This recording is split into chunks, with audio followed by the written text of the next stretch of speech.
Sir, I demand in this August House to make paternity leave a legal right in India. Sir, हमारे देश में जब बच्चे का जन्म होता है तो बधाइयां माँ बाप दोनों को मिलती हैं, लेकिन जिम्मेदारी पूरी तरीके से माँ यानी कि मदर के हिस्से में डाल दी जाती है और हमारा सिस्टम केवल मैटरनिटी लीव को मान्यता देता है, रिकॉग्नाइज करता है। ये एक सोसाइटल फेलियर है जिसे हमारे लॉज रीइंफोर्स कर रहे हैं। सर, कानून समाज का आईना होता है और जब कानून में फादर यानी पिता की केयर गिविंग रिस्पॉन्सिबिलिटीज को मान्यता नहीं दी जाती है तो हम इंस्टीट्यूशनली ये संदेश दे रहे हैं कि पेरेंटिंग केवल मां की जिम्मेदारी, it is only and only the mother's job. मैं ये मांग करता हूं कि पेटर्निटी लीव को लीगल राइट के रूप में मान्यता दी जाए। केयर गिविंग सिर्फ मां की जिम्मेदारी नहीं मानकर जेंडर डिवाइड को और गहरा नहीं किया जाना चाहिए। अब इसे बदलने का समय आ गया है। सर, एक मां 9 महीने तक बच्चे को पेट में पालती है व्हेन शी इज प्रेग्नेंट, फिर नॉर्मल डिलीवरी या सिजेरियन जैसी मुश्किल प्रोसीजर से गुजरती है। उसे मेडिकल केयर, दवाइयों के साथ साथ अपने हस्बैंड की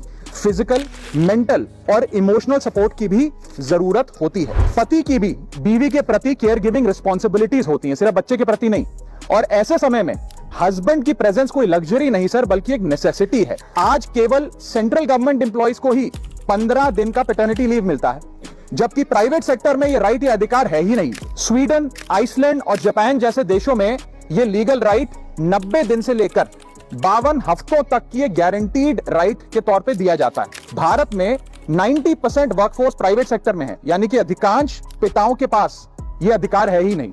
इसीलिए मैं सरकार से मांग करता हूं कि पैटर्निटी लीव को लीगल राइट बनाया जाए, क्योंकि केयर गिविंग सिर्फ मां की ही नहीं बल्कि एक shared responsibility of both the mother and the father. Thank you sir.